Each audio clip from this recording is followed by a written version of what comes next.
Back in the day when Uncle Richard used to just give us money to go pass out cards at people's doors. Like, it's crazy. Like, maybe what? Let's say out of 100 people, let's say 15 people came to get their windows tinted. It was less than that. High volume, you're going to have a return on that, but you have to be crushing parking lots, crushing neighborhoods. It does work. It's just you got to put a lot of time into it. Now we can just take that time and money, put it directly into social media, and it's the same effect.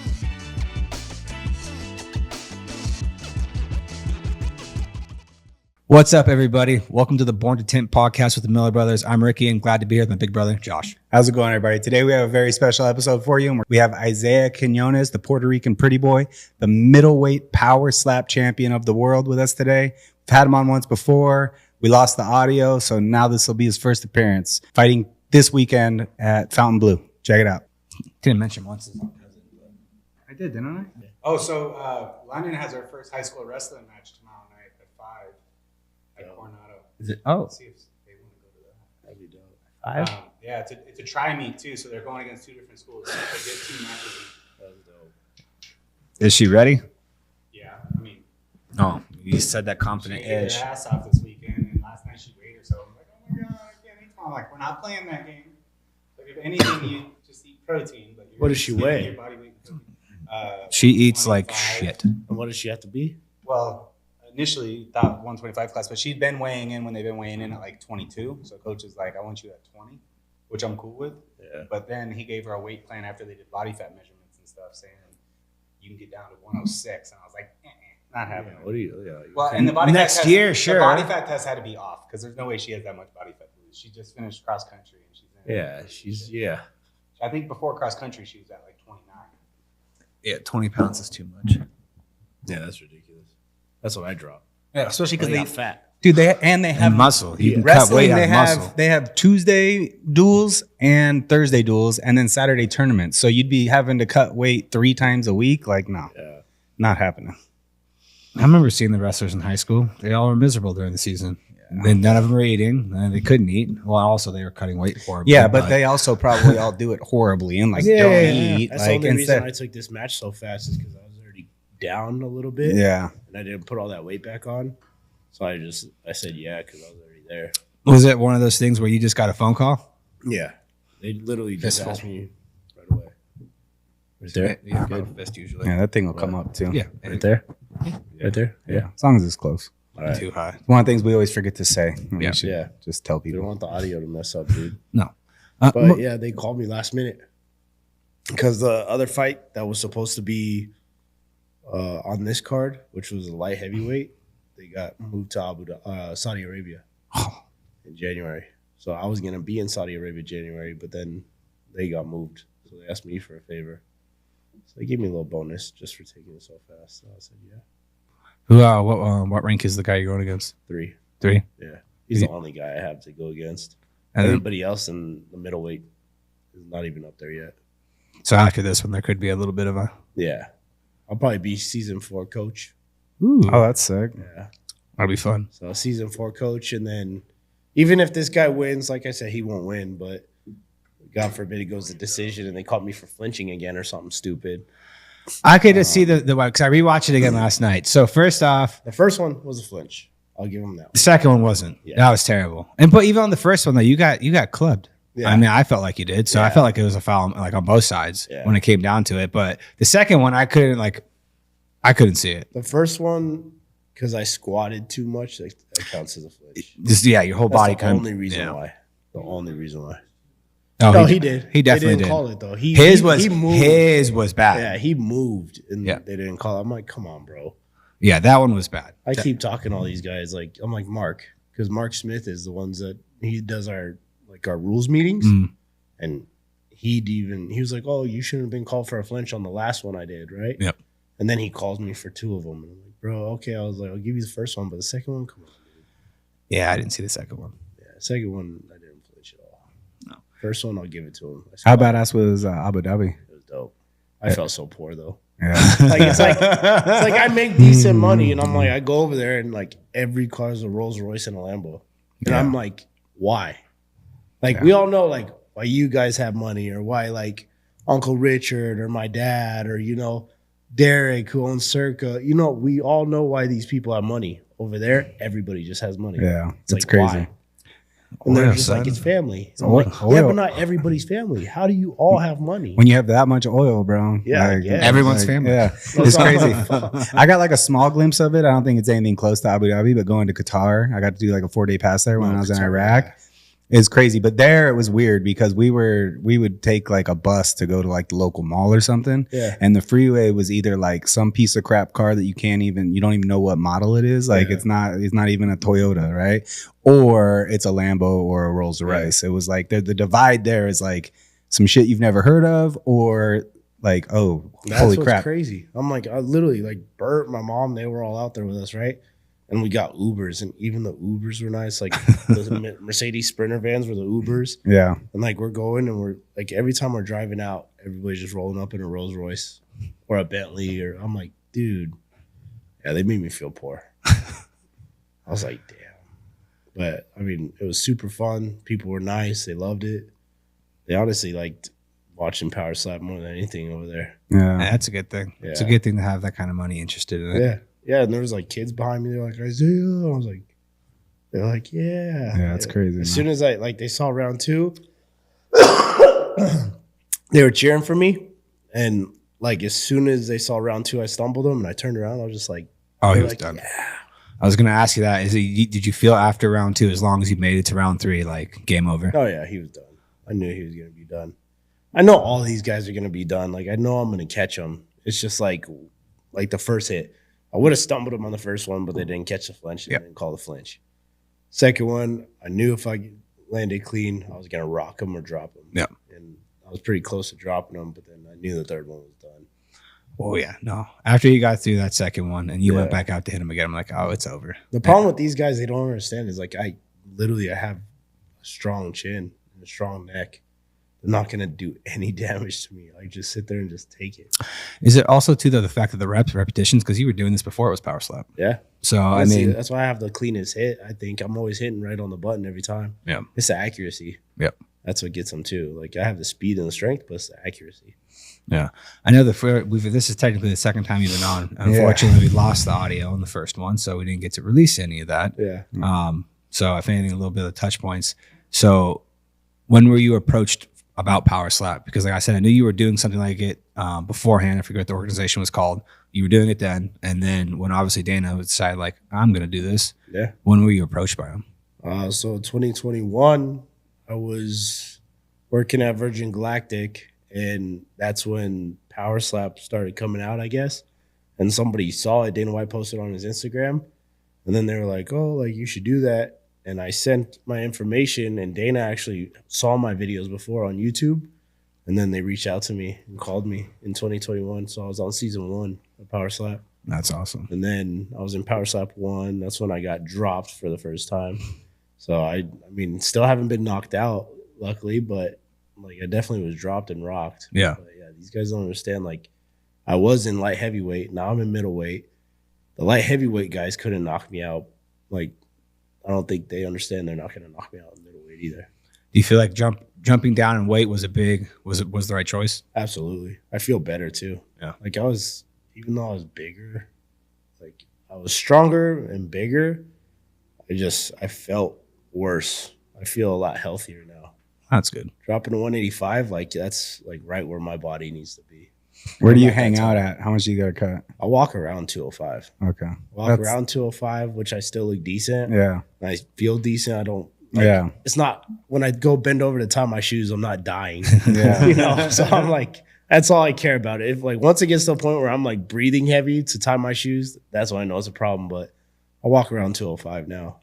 Part of that, like adding more cardio in. I know last time you were Yeah. here, we went to the PI and Yeah. kind of got on the treadmill a little bit. Yeah. So Yeah. I do the same thing. Like when you were running and stuff on the treadmill, I'll do like a mile of jogging and then I'll just set the incline to like 14 and do like 3.5 miles an hour and just sit there and walk for like 2 hours. Smart. Yeah, just keep the heart rate Because I elevated. try to keep that muscle. Yeah. And I say I don't want to lose my muscle. So like that's why I try to stay away from jogging and running, and I'll just walk. So I'll walk for like 2 hours, put on a movie, and that's it. Yeah. No, it's smart, especially doing an incline. That's still cardio. That'll keep your heart rate elevated at the right spot the entire time. Yeah, that's where everybody messes up with cardio and running in general. In my mind, like they think they have to run fast, and it's like no, the majority of it should be at a lower heart rate zone. You actually stuck in my head ever since you told me about the heart rate thing. Yeah, I was like, that's why I jog for the mile first, and I'll do like how you were doing the incline at like 5.5, and then drop the incline and put up the speed, and then I'll sit there, I'll do that, and then I'll just do like a jog at like 6.5 at 0 incline, and then I'll just stop after I hit that mile and just start walking. And then my heart rate just stays like consistent. That's one thing I like about treadmill. I used to not like the treadmill for running at all. I hate it. But when you start paying attention to your heart rate, you aren't running so fast that it's miserable. Yeah. Like you can actually dial down the incline or the speed a little bit just to stay right in that like perfect zone too. It allows you to be consistent, and then realizing that keeping your heart rate, especially during certain training blocks, I found that out from my first 100 miler to my second 100 miler. Second 100 miler actually had like a real training plan. Like I bought one from someone who knew what he was talking about, and I followed it to a T and went by. It wasn't about distance; it was all about heart rate and time spent running, and just keeping your heart rate in those certain areas.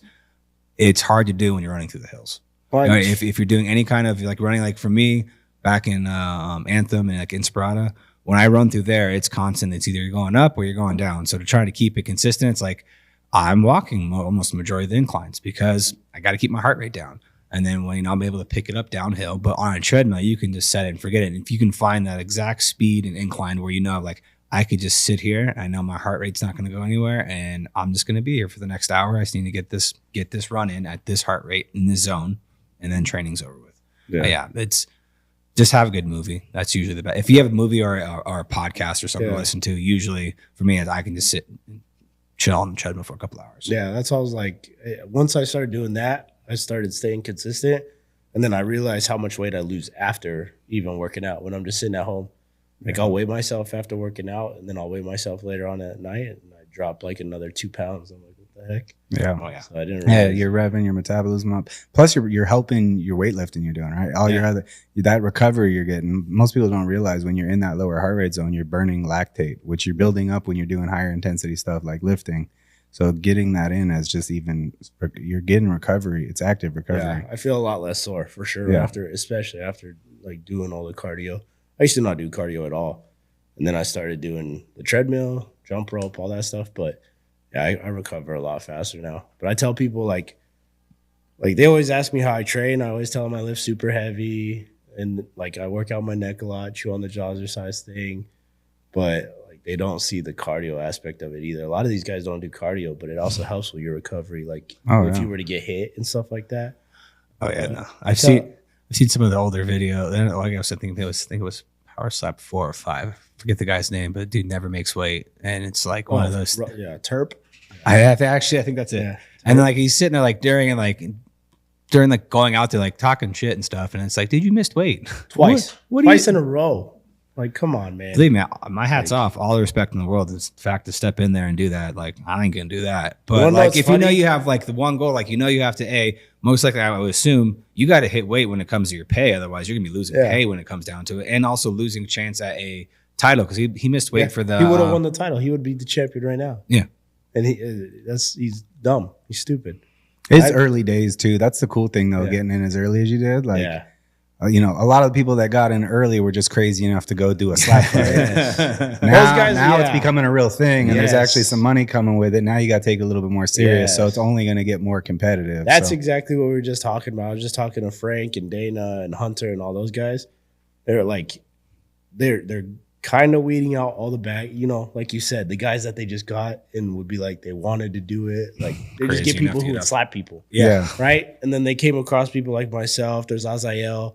Now there's a few other guys who actually are presentable, can talk to people that aren't unprofessional, just acting a fool in Vegas when they come, Yeah. So like you just said, like it's getting bigger, and that's what's helping it get bigger too, is people that hold themselves a different way. So this is a question I have that we kind of talked about last time a little bit and it never got to go out.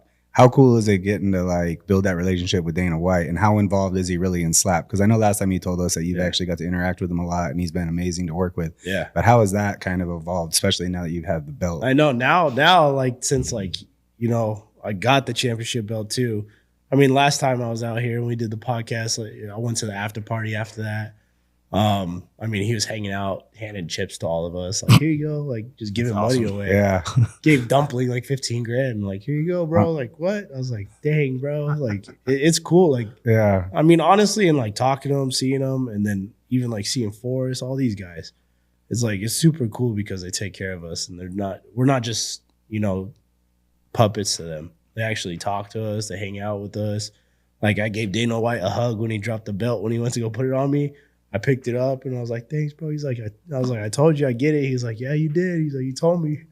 And I was like, that was super pumped. It's like we talked about last time. It's unreal watching, like growing up watching Ultimate Fighter and stuff like that, and now being part of it. Yeah, it's a trip. Yeah, and I'll get texts from Forrest Griffin sometimes, and I'm like, well, this is weird. That's crazy. Like, that was dope. So they always have these the same weekend as UFC fights. So you get to go to the UFC fight that same weekend? I asked for tickets. Sometimes they give them to us. Sometimes they're just kind of like, they're like, we can't get tickets this time. But yeah, it's a hit or miss. Okay. But it's cool because I actually, when I go train, I mean, you saw when we went to PI. Yeah. All the UFC fighters that were there, Cody Garbrandt, everybody. Yeah. Like, every time they're there training, we're there training. So like today, I'm going to go to the PI today, and there's a lot of people that are going to be training there today too. Yeah, that was a trip. We talked about that last time. That was the fight before you got the chance at the belt. Yeah. That was cool, man. Like the cold plunge setup they got like a giant spa that's a cold plunge. And you were shivering for like 5 minutes after. That was definitely the coldest cold plunge I ever got in. And it's like full body down to like, I was like down to my chin.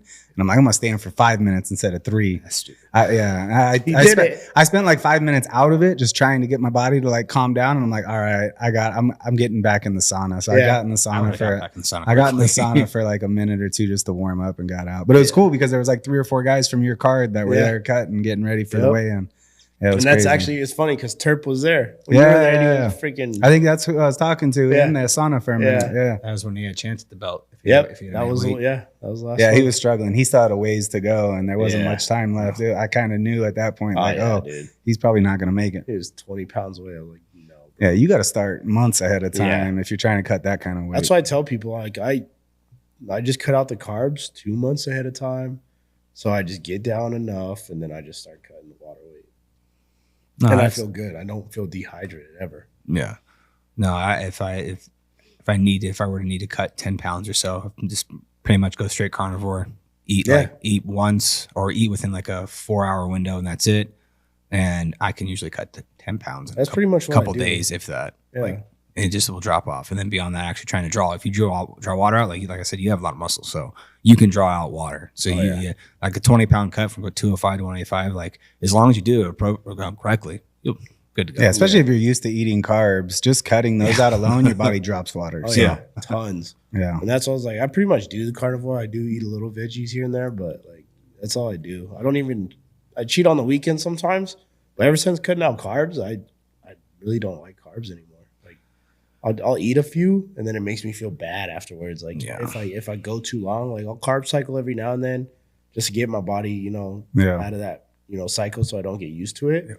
But it's like I don't like eating them for a week straight. Yeah, I have to get back onto like keto or whatever it is, carnivore, just to get away from the carbs again, just because it makes me feel bad. Yeah, and everything coming out now on that, it looks like you want to be flexible. Yeah. Like you don't want to stay just straight that. Yeah. Like straight only keto or only, especially if you're trying to be athletic and lift weights. Yeah, you got to throw a carb somewhere. Yeah, so you want your body to be able to use it, but sparingly. Like I think having the weekend thing's great. Like if you can be strict 5-6 days a week, have one day on the weekend where you eat some pancakes for breakfast with the family or something, like it's not going to kill you. Yeah, exactly. Yeah. And I stay, like I said, I stay right around 205 just because of that, just because I stick to that diet now. But it's funny because like you were saying, like you don't know how we could get on stage and stuff like that. I tell people what Ricky does sometimes, and they're like, "Yeah, hell no! Like I would never do that." I don't know. I think I'd rather run for 36 hours. Yeah, you're just as insane. Yeah, like some of us would be like, "Yeah, I'd rather just go slap somebody. This guy will run forever." Yeah, at least that's over quick. Yeah. To me, it's not the slapping part that's scary. It's the getting slapped. You see fools get knocked out. Yeah, and it's like, man, that's the part that I think's the crazier part. Like, I'll go slap somebody, but they get to slap me back. I don't know about that. That's what I love. I don't know. It's like I just love seeing the defeat in their eyes when they hit me as hard as they can, and they're just like, damn, like nothing happened. That's my favorite part. Yeah. And then you see the fear where it's like, shit, like it's my turn to get hit. Yeah, and you just lit that person up. Like now they're going. Like now they're fired up. Yeah, you get that adrenaline rush going. Like, oh no, this time's gonna be harder. Yeah, see, it just takes me a lot longer to see that defeated face look. Usually around miles 60 to 70 is when it's either yourself, you look at yourself in the mirror and you feel defeated, or you can see someone run by you, or they're sitting at an aid station and you know that they are, at least they're sitting on the line, or that you already know, like, oh, they're done. Yeah. Like you can tell, like, they're not standing up again. They've already sat for too long.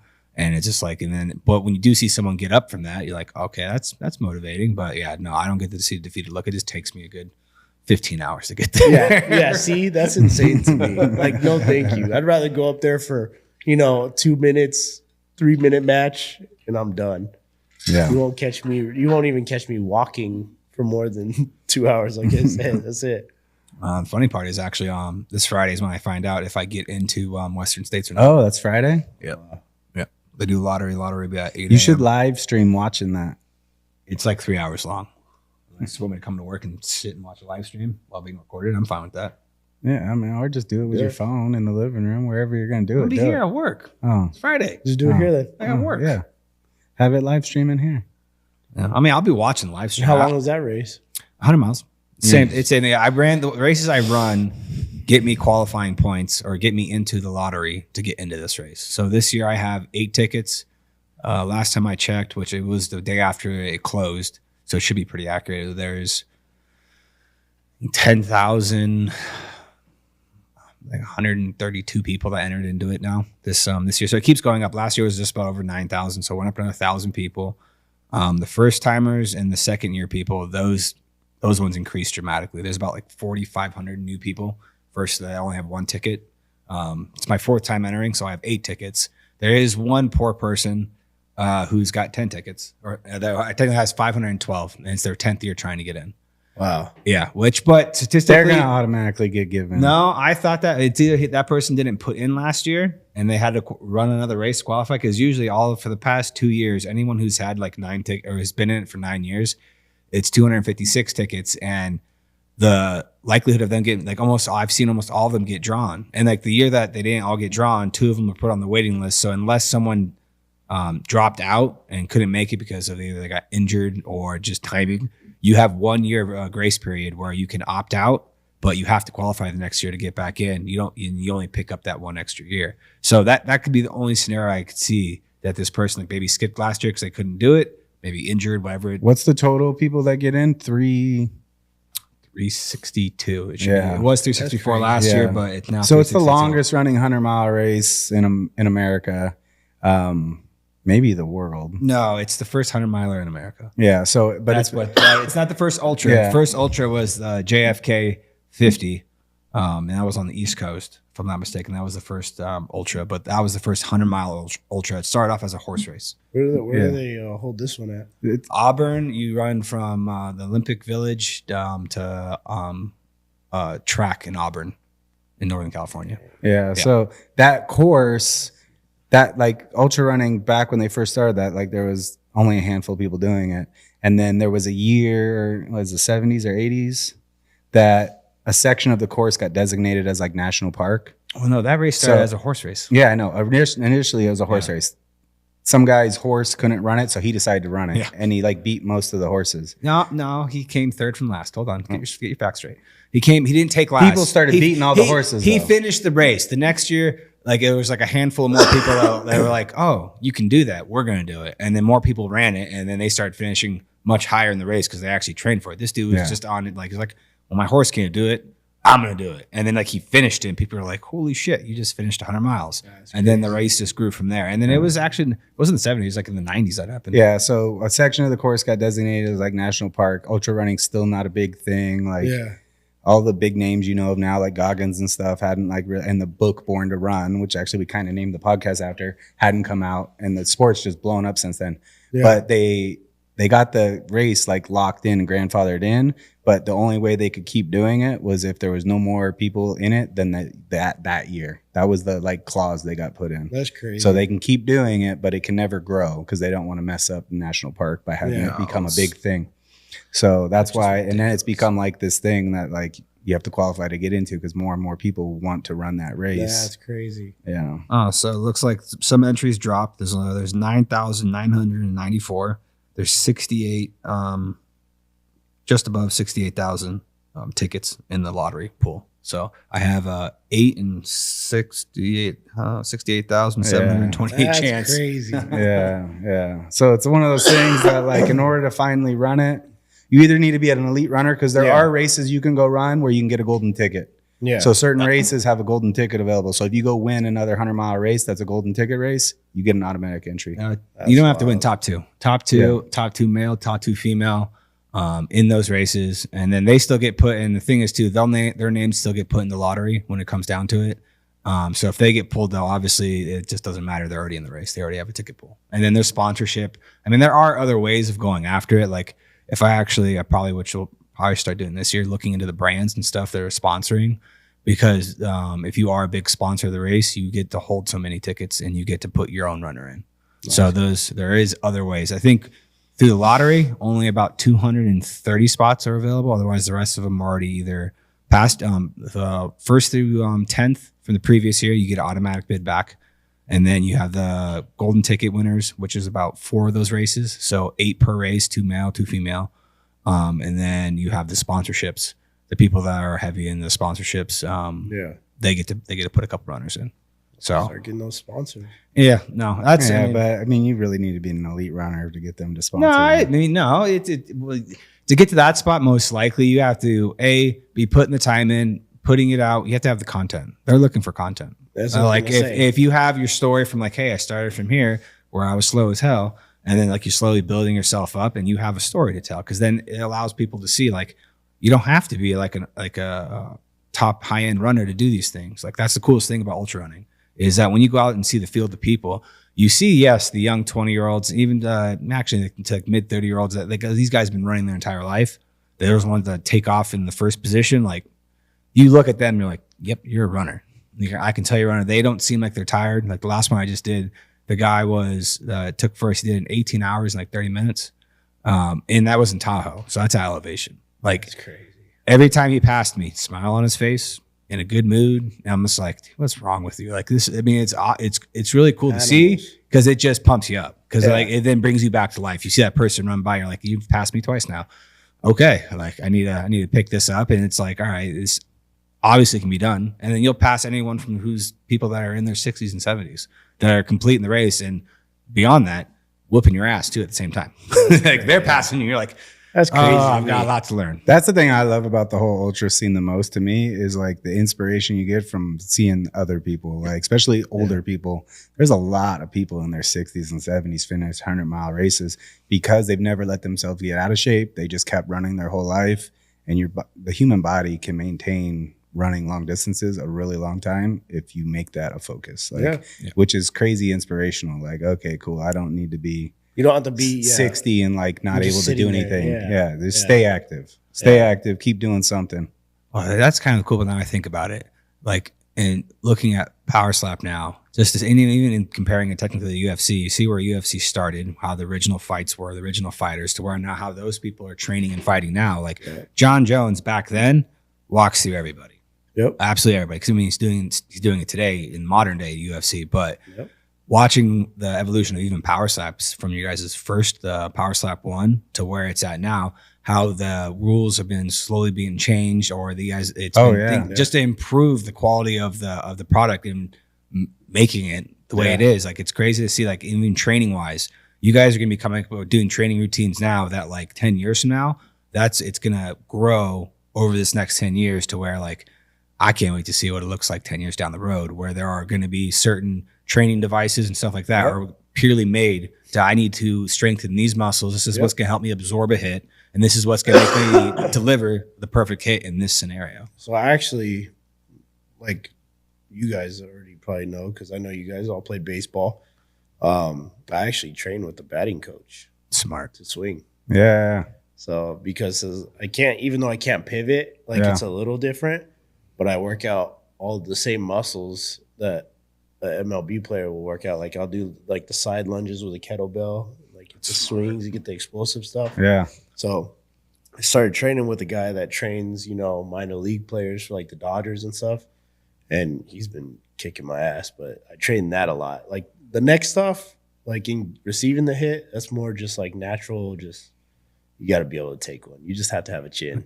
Yeah. But you can work out your neck. You can't, like I do the iron neck like Mike Tyson. I'll do the jazzercise like I said. Smart. But the one thing that sets me apart from everybody else is that right there. I know nobody else is training like that with an MLB coach. So yeah, that's sweet. That's what sets me apart. So you mentioned rules change. I just saw something come out recently. I want to get your opinion on it, which I thought as a spectator is really cool. They got a sudden death now. There's no draw. Like if it ends up being a tie, it just came out like a week or two ago. If it's tied, they're going another round. No more draws. No more draws. Yeah. No one wants to see that, especially too, because if you go an extra round, that's gonna make it way more You're exciting. gonna get someone's gonna give. Yeah. One way or another. Yeah. So the fighters like that, right? Yeah. Oh, absolutely. I mean, I love it Yeah. because it's like, I mean, one, I'll never let it go that far. Yeah. But two is like, I told this to them, like Frank and Dana and all them. I'm like, listen, like, I'm just telling you guys now, middleweight to me is the most exciting weight class. We always have finishes. Our fights are always just crazy wild. Like something's gonna happen in one of our matches. When it goes to super heavyweight, it's like you don't know what's gonna happen. It's like either you're gonna go all the way, nobody's gonna knock each other out. It's slow. I was surprised between the Hawaiian and Nugget that nothing was finished. Like both those dudes can take a hit. Like they were crushing each other, and I was like, how are they both standing right now? And then how it ended, it made sense. Like I think obviously Nugget felt like he should have won. I could see that path with how it went, with them going back and forth and the fouls that were presented and stuff like that. But at the same time, like if you're gonna take the belt, you gotta take the belt. Like in that type of fight, if it wasn't a championship fight, I could see it would have swayed probably towards Nugget. But it being a championship fight, like, yeah, I think you might have beat him, but I shouldn't be saying I think you might have beat him. You should have just beat him. It has to be clear. That's why. That's one thing I don't ever want to happen. I don't want to ever be on the fence like that. Yeah. That's why I always want to finish my matches. But that's the other thing is these guys. What people don't understand with these rules is like for flinching, right? You could take another hit. Like you can, as a striker, you could say, yeah, I want to hit that person again. But if you don't knock them out, you just lost your chance of getting a point. So if you don't hit again, it takes a point away from the person that flinches and it gives you a point. So you're winning on the card at that point. So if Dumpling, I didn't know that. I didn't know that. If Dumpling would have taken the point instead of hitting the crazy Hawaiian again, he would have been the champion right now. So that's another thing you got to think about is, am I able to knock this guy out if I take another hit? Or is this going to go to decision? Should I just take a point? I was wondering why they always kept asking, do you want to hit again? Like, why is that even a question? Of course I want to hit again, but that makes more sense why they keep asking is because then you automatically win the round. Yep. So as soon as you say, I'm going to hit again. So that's why in but your now you're match, giving the why opponent- you took the first round is because he decided to hit again. You definitely had a more devastating hit in the first round. Yep. So that's why I was wondering, like, they knocked him for a fault though. So how did he take the, that makes sense. That's the Yeah, only but time. then you're giving a psychological edge to your opponent, though. Yeah, Like, I don't think I can knock you out. I'd rather beat you by points. exactly. So, Gotta get that ego out of the way, son. It's about winning. But that's where it is. It's like that's if you know you're not going to be able to finish this guy. That's where you got to know like what you're doing and test your opponent. Like my opponent has a strong chin, but he has no power. Like so, this dude coming up, like he's never finished a match because he has no power. Yeah, all his matches have been a decision. He's actually had a draw. Like that's what I got to think about is like, all right, like if he has a chin, I have the power. Like, but if he has a chin, if it goes a decision, I got to be smart about that too. No, you definitely do. Like, no, there's definitely, I mean, it's the reason why John Jones has been the champion for so goddamn long.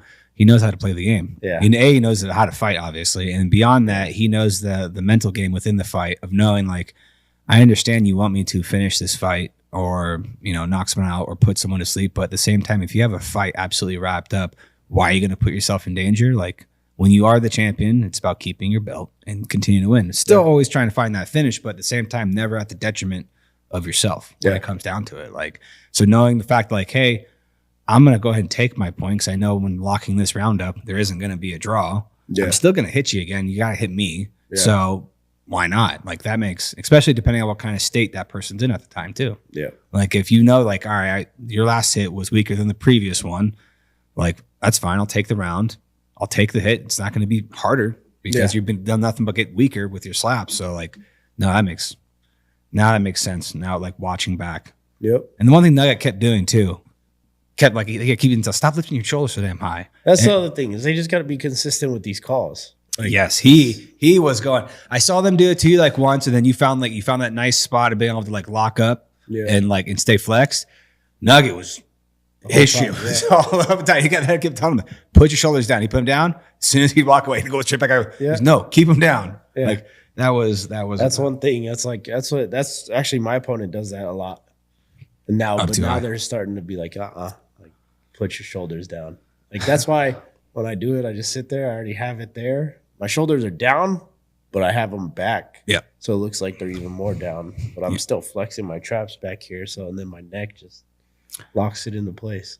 Finding that nice spot where you're not going to get called for everything, and then also for them too, watching. Obviously, they're watching every single fight and seeing what everyone is doing, and finding that comfortable spot where it's going to be like, all right, this is the standard, and we're not going to break off the standard. We're going to stay right here, and this is where you can go. Don't go past it. You can go right up to the line.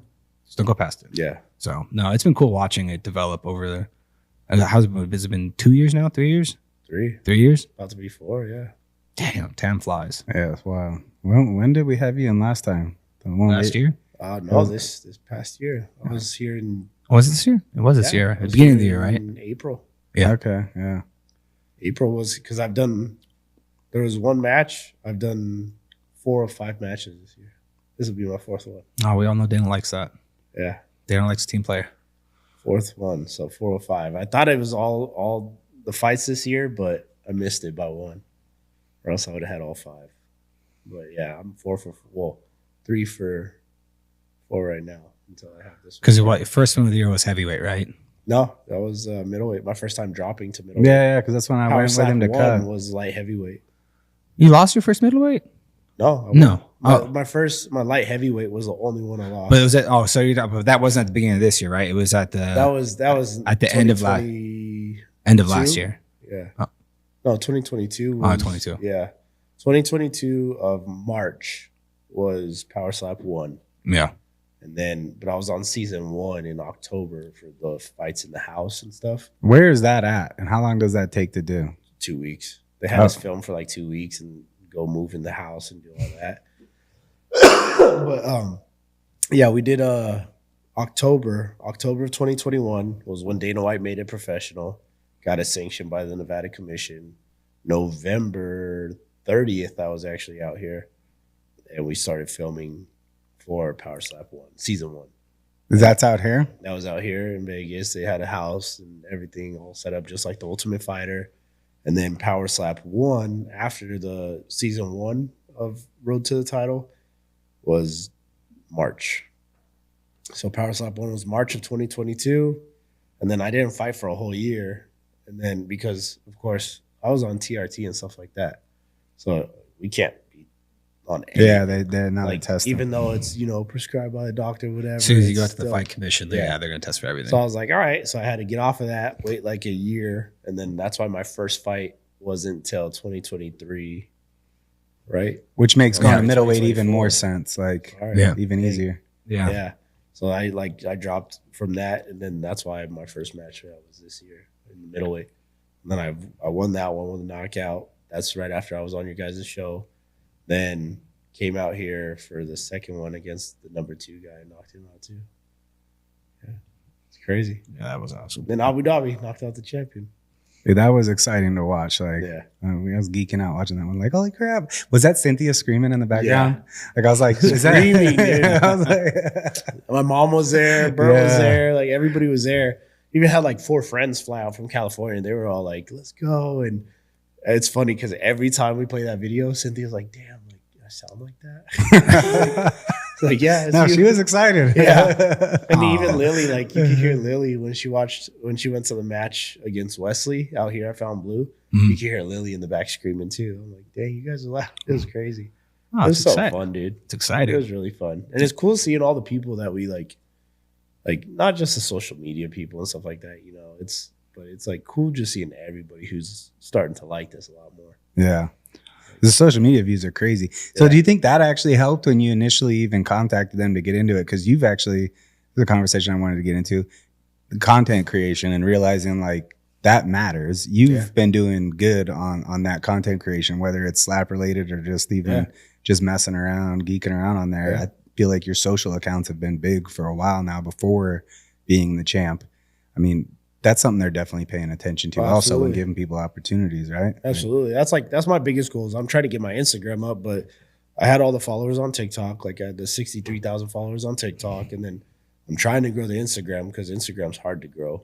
But I went from like 1,000 followers to like 50, I think I'm at like 5,800 now or something like that. Nice. And my last video, the one where I was bleeding, has the highest views of all the views on that slight split after that hit. As soon as it hit, you can see the split open and then the blood start trickling. Like, and to trip out to it's like a cool video. People, like 230 million people watch that video. Like that's crazy. Yeah, that's crazy. Like 230 million views. Like that's insane. And I'm like, I walk around and when I tell people what I do, they're like, oh shit, yeah, I've seen you before. Like once I tell them like what I do, they're like, oh, I've seen that. Like I watched your video. Like it's crazy. Yeah, that's wild. Like once it's crazy because like people still like they don't know power slap real. Like they know like, oh, the slap stuff or like the ones where you guys slap each other in the face or this and that. But when you tell them power slaps, they're like, oh yeah. Yeah. Like, then they'll start to like they watch it, but they don't know yet. They don't know how to put it together yet. So like you were saying, we're building and we're like the beginning of UFC. But the crazy thing is we're growing fast. I was going to say, technically on steroids because you guys' views are through the goddamn roof. And you got Dana behind it with all the production and being able to pair it up with UFC events and like it's only going to keep going faster. Literally, one of his interviews in Abu Dhabi was about me. And it was that video, the 230 million views or whatever. And he compared me to Max Holloway when Max Holloway got the belt wrapped around him. Or no, was it Max Holloway or was it Marab? I don't know. It was one of the two where he put the belt around the waist, like wrapped the belt around their waist. He said it got like 32 million views. And they're like, and Isaiah's post just was a repost and it had 25 million views. Like, that's crazy. You know, like for him to talk about it that way. Like that's Did I just see something that they're coming out with Power Slap Tops cards? Yep. When do those come out? So Leaf. Is it Leaf? Yeah. So we signed Leaf cards. They were supposed to come out in fall, so they should be out already. But we'll see. We'll see when they come out. But yeah, we signed them all. So there's so there's like pre-signed ones in there, just like they So we signed one that said like, you know, my first card or whatever, and then signed our name. Ooh, we signed like so that's the one to hunt for. Yeah. That's the one of one. Yeah, so I'm excited. That's dope. I definitely can't wait for those to come out. And that's another thing is like, I mean, growing up with you guys and like seeing like you guys used to have baseball card, all this stuff, right? It's like to think that I'm gonna be on a card like that, like that's a trip to me. Yeah, so I've kind of geeked out down to the rabbit hole of cards recently. Like I haven't been buying a bunch or anything, but mainly Gary V having the V Friends cards, getting on Whatnot and like watching some of these shows that people are doing for like ripping even UFC cards. Like Dana White's been posting content of that. There's like a crazy marketplace for collecting cards out there now. And with stuff like Whatnot out there doing like these live auctions and people are spending like all day long, they're ripping boxes open and spending like $800 to just have a slot in a rip of a bunch of boxes. And you see what these cards are going for. It's kind of crazy. So it's a trip. It's like, I'm like, as soon as I saw they were coming out with cards for you guys, I'm like, oh, I got to get an Isaiah card and get him to sign it, man. Yeah. Hell yeah. I'm gonna get you guys all packs. But I'm like so pumped for those to come out. Because again, like I said, it's like, it's a trip. I never thought I'd be a professional athlete at 33 years old. Now you're gonna have trading cards, bro. Yeah, that's it. That's trip. Wild. That's a trip. Yeah. Like just walking around. I mean, like I said, it's unreal. Like to think about being the very beginning. I'm only the second middleweight champ ever in power slap. Like that kid had it for the longest time, but I'm about to have the most defenses. That's my goal. Oh, yeah. I want to go down in history as the person with the most defenses of the belt. I want to have you on a bunch. Just like after each defense, like, Exactly. all right, still got it. Exactly. Would you ever say you defend it for, say, plans go accordingly? You defend it for a good amount of time at middleweight. You ever considering going back up? Oh, absolutely. That's actually my goal. So I plan on defending this a ton. And then, of course, it's going to get boring, you know? So I'm going to have to go back up. That'd be awesome. I know if I go down, like, I'm going to destroy all those guys too. At least going up. Down, challenge. That'd be a hell of a cut. Yeah, 170? I know. 170 is hard. Yeah, I couldn't do that. Yeah, you just got to bring your walk Stock around weight lifting. down. Yeah, that's all I would do. Yeah, just bring my walk around weight down. I'd have to, like, slow down on the lifting a lot.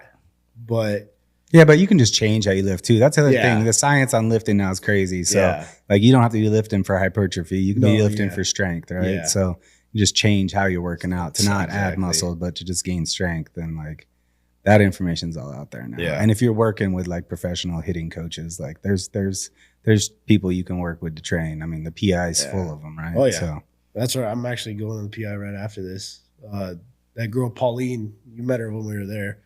She actually grew up in Lancaster with me, and she's a trainer over here at the PI. That's awesome. And she has her first match on Friday too. oh, She sweet. just joined, so she just left the UFC.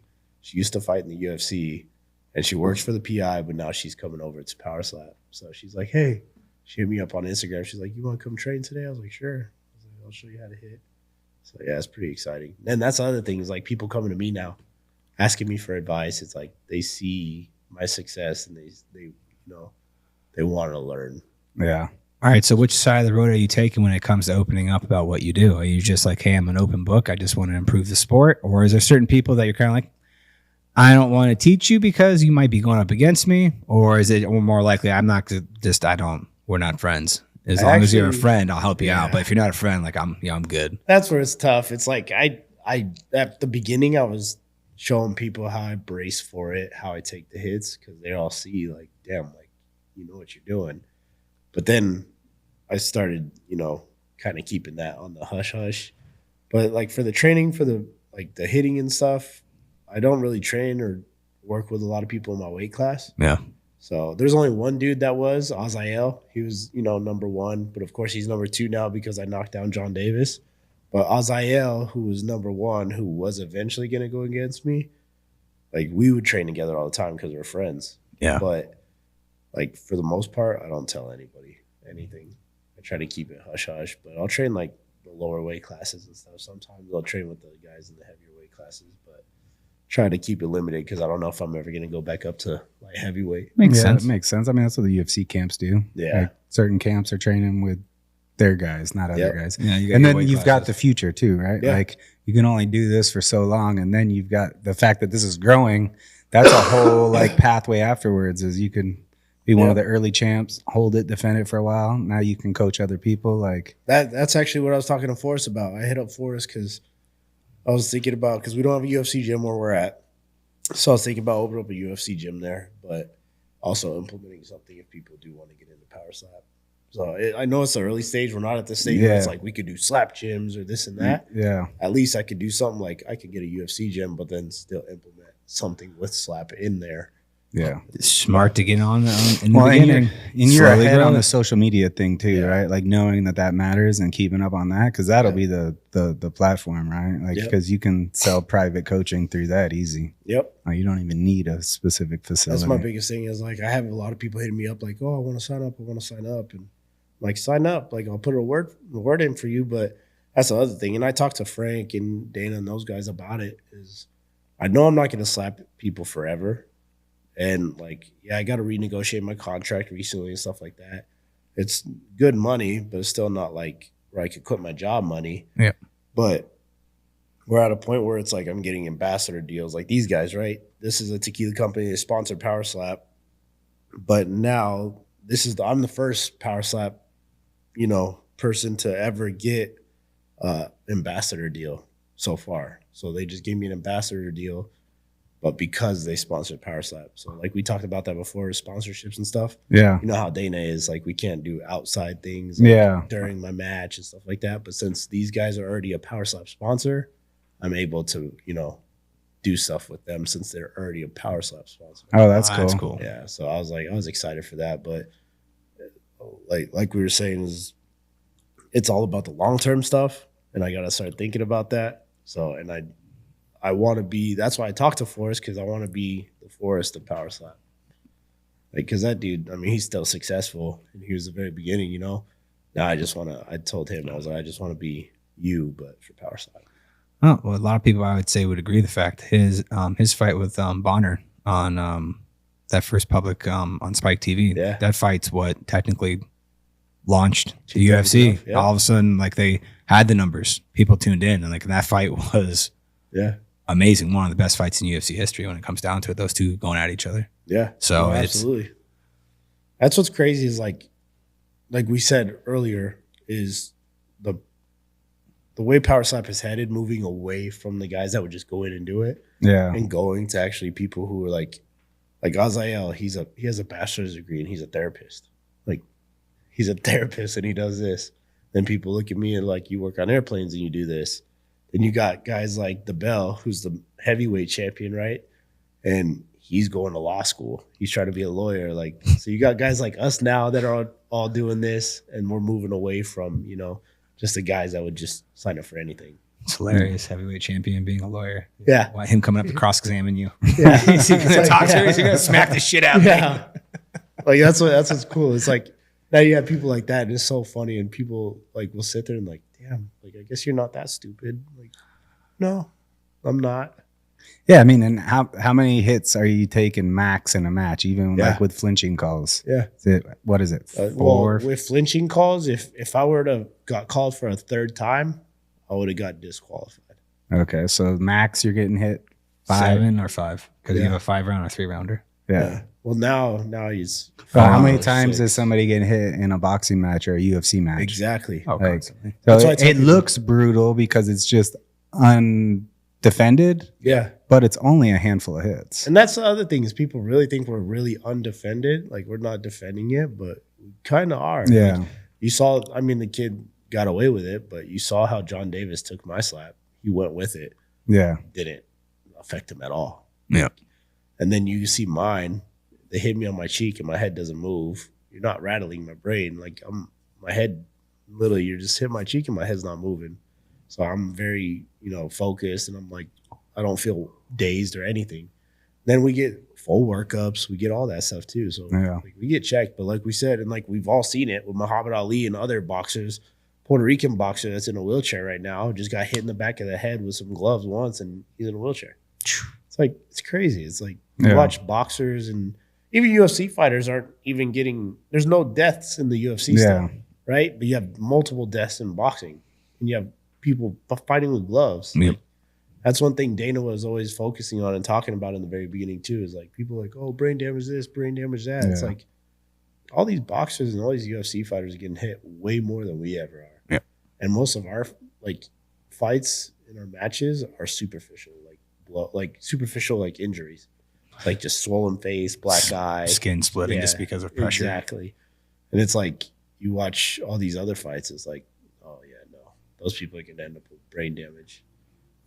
Oh, definitely a bigger possibility, that's for certainty. Yeah. And everybody's worried about CTE and stuff like that. I'm like, I mean, I've gotten CT scans and everything and nothing's changed. Yeah. Yeah. The volume, I think, is the problem. Like, and you guys aren't taking the volume. No. It's not like you're practicing, like having people hit you over and over again. Yeah, right? Like, exactly. You're practicing hitting and then just form. Yep. You get hit a couple times a year. That's it. Yeah. I literally let nobody hit me other than like the babies or kids or, you know, just for fun. Like, like let them slap me. But for the most part, we're just training and lifting. We're not sparring. No, you're not taking any hits during training. Yeah. And then the clips are like gold, like especially when it's a knockout clip. Like that's what the casual fan of boxing and UFC wants to see anyways. Yep. They're there for all want to see. They'll watch an entire card of fights just to try to see one knockout. Yep. And like the slap is just like, all right, we're going straight to that. And that's what everybody says. It's like, I mean, now we're at that stage in sports, right? even watching UFC matches or boxing matches, a lot of people don't watch the full matches. A lot of people just watch, one round or two, or like the last few seconds or minutes of the round or whatever, right? When something happens.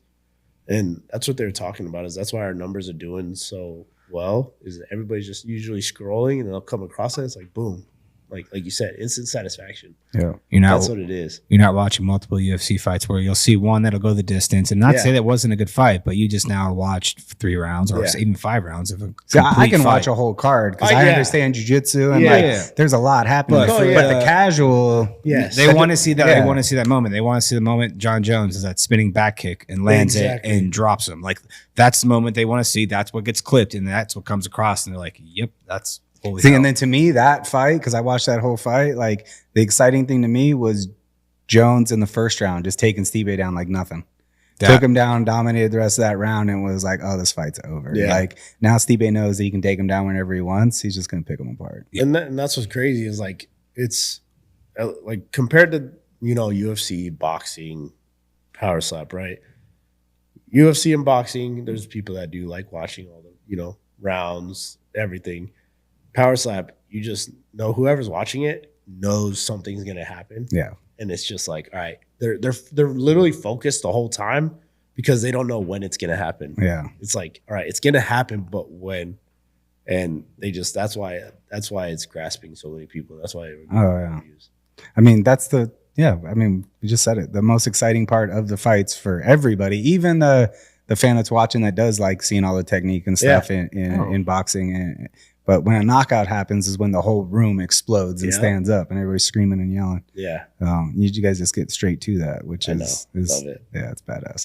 I think I am going to try to get over there Friday night. That'd be fun. Just get the tickets. I think everybody will be there. It's called a surprise date for a reason. Yeah. Just go. Surprise. When are we? It's at Fountain Blue, right? It's at Fountain Blue. So it's like you're going to like some. We're gonna go to a warehouse and watch a bunch of dudes smack each other. I just need to know when we're going to. Are we rushing this one out, or at least the clips on this one? I just need to know before. It's being released Wednesday. Okay, so I need a surpriser before. Yeah, today. Surpriser before. Or it means that she listened to our and she at least actually, I don't even know if she's listening to these, so we're probably good. Well, an hour into it, if she's listening that hour into just one of our don't podcasts, make any of this conversation a clip, Jordan, and we'll be good until Saturday. Saturday Surprise. morning. If you haven't told her by Saturday morning, well, we're going Friday. Yeah, Saturday morning. A lot of people. It'll be Saturday morning's clip. Yeah. And then you took a poll. Did Josh actually go? Vote yes or no. Exactly. And then we can release photos. Well, if I go, I'll be posting on social while I'm there for sure. So well, that means they watch social media. Fun. Yeah. Honestly, and then the after party's usually there at the High Limit Room with Dana and everybody, all social media people. So yeah, no. When Michelle told me, because we in the family like group, on Facebook, like it's got like all of our family in it. Yeah. We saw it. Everyone, I think it was your mom that was like, "Hey, who wants to go? This is the link to get tickets." Michelle was like, "Oh, do you want to go?" I'm like, "I'll go." I'm like, "What days?" And I was like, "It's 6." I'm like, "I think I have something already planned." And that's why I reached out to my wife, and we already scheduled to go see Santa. No so, worries. yeah, I know. It was one of those things. I was like, "God damn it!" I was like, I knew I had something, but I'll definitely be watching it for a certainty. I know. I'll definitely be watching it for a certainty. I've watched all. You're gonna be in line for Santa watching Rumble. I know. Yeah, it works great. Yeah, it worked great. That's what I did last time. I watched it down here. That's the other crazy thing is the views that you're getting even live on there for a platform that most people still don't even have. Yeah. That's wild. Like that is even more room for growth. Yeah, we get like 250,000 views at one time live. Like that's pretty good. Yeah, like you said, for people that don't. It's the only reason I have Rumble is because I wanted to watch the slap fight. Yeah, like, it was a smart deal for Rumble to put slap on there. Absolutely, because that's the main reason why it's on my phone. And and the other thing is like, of course, contracts always come up, right? I think we have Rumble for one more year, and then I think Netflix or Amazon are in the talks. And then you always got ESPN too. Like, look at the relationship UFC already has. Yeah, like that would be wild. I mean, they can't say that you don't have the numbers. Yeah, you definitely have the numbers. Yeah, for a certainty, you have the numbers, you have the views. So it would make sense. The biggest thing I would assume is they just want to say, all right, do we think the public's going to have a reaction to this? Which they already do. They already do. Yeah, who cares? Yeah. Like, you got the negative, you got the positive. Exactly. You would hope that's how whatever they're decision they make will be a good one. Dana's And like Dana so says, smart, man. he loves the fact that there's negative stuff about this. I mean, like everything. But he's like, it happened with the UFC. It's like, but one thing they don't understand is this is bigger than the UFC now. Yeah, the UFC early days didn't have social media. Yeah. And outrage actually drives stuff on social media. So the people being angry or posting crap actually just helps. Yeah. Just more attention. Some of our biggest clips that we've put out on our business page is like just the heated discussion of tinting your car dark. And we have a clip on Instagram and a clip on TikTok now that both the clips 1 million views, and like the arguments that have gotten started in the comments is, and I go in and I'll just read every once in a while. I'm like, this is just pure entertainment. Like, and just people just straight arguing each other back and forth. I'll go through, I'll like the most controversial, like people like, oh, if you got to tint your windshield 5%, it's the only way to do it. I'm like, let me just give you a little traction. Let's get a fight going. Let's get somebody, let's get some arguments going, guys. And I get alerts on my phone every day for those two posts, like of somebody else joining the conversation, and then an argument breaks out, and it's like, this is hilarious. That's what I love. I mean, obviously, I can already see probably all the people that are like cops or whatever, probably like, oh, I hate 5%. I don't want to do this. It's a mixed bag of reviews. It's a lot of people where some people are just saying, hey, it's just not safe. And then people are saying, well, I can see out. And then they reference, I can see out during the day just fine. It's like, yeah, you can see out during the day just fine. It's the nighttime that becomes a problem. And the technology surpassed the point of having dark film. You don't have to have dark film to have high heat rejection. And then the way they try to justify, we'll have them sign a waiver. It's like, okay, sure, I could do that. Also, when say something does happen and they come to me and say, hey, well, you gave them this waiver and they signed it, like, oh, I'm good. Like, well, how many waivers have you given out this year? Oh, almost one to every single vehicle you've tinted. Not every vehicle is going to be a showroom vehicle, so that's literally impossible. You knew what you were doing. You knew it was illegal what you were doing. And like, and there's so many different ways to look at it, but that's the funny thing is the clip is in the full context of the conversation on the podcast is us talking about how we don't go dark on windshields. And that's the whole argument in there is how stupid it is to go dark on your windshield. And then some people are totally against it. And then there's some people that are saying that's the only way I do it. And they just want to get in there just to stir the hornet's nest. I love it's hilarious. Right. 35 on my windshield, glare on the top and bottom. The glare off that hood is crazy. It's like, dude, how can you see out of your car right now? You guys have like that, like almost clear tint that rejects heat now. Yeah, well, that's all we'll install in the windshield. And it does more than enough. If heat rejection is the concern, you're good to go. Yeah, and you don't need to go dark. No, you don't. And the big push for it not to go dark is the whole point is we want to try to lobby to make it legal to do your windshield everywhere in every state. So it opens up our industry to where we have another window to sell for cars. For business wise, it makes sense for us. And we don't want to go dark because all it's going to take is one dark windshield, one bad accident where someone mows over a kid in a dark street in the middle of the night or anything like that. And then instantly it's going to be railed against, and then that hurts our industry. So it's not that like I won't do it. Like I've done it in the past when I was younger, but if the negative extremely outweighs the positive, yes, you could do dark for the person because they're saying, "Oh, I'm a grown ass person. I can decide what I want." Yes, sure, but at the same time, all it takes is one bad interaction, and it sets back our entire industry. And then maybe someone lobbies on the other side of, "Hey, you shouldn't be tinting your windshields at all. My daughter just got killed by someone driving a car with a dark windshield, and now you got that one person who's going to rail against it. Like it does nothing for our industry." Yeah, but no, watching them throw shit at each other back and forth in the comments is hilarious. Yeah, I love it. That's what I get all day. Like I'll get people like they were talking crap about me with the bleeding stuff, right? And they're like, "I know that hurt." I'm like, "It actually really didn't." Like when I tell people it doesn't hurt, like it stings for a second, it really doesn't hurt. Like it's surprising. Like getting punched, of course, hurts way worse because it lingers for a long time. Yeah, and it actually hurts your muscles on the inside and everything. Even when it's all swollen, it's not that bad. No, when it's swollen, it's just the inflammation. Kind of numb. I can still chew. I can still eat. It's literally just a swelling. Just from getting hit, and it goes down after a day. Then I'll just have like a little black eye, but it doesn't hurt. Like in the moment, it doesn't hurt because one, my adrenaline's through the roof. I can only imagine. Like even the sting for a second, you really don't even notice that. That's why whenever I get hit, you see me smile. It's like when I tell people like, "Oh, bullshit," like they'll go back and forth with me on there, and I'm like, "All right, like that's okay. Believe what you want," but it gets everybody else hyped up and going. Yeah. I'll get like 40, 50 likes on it.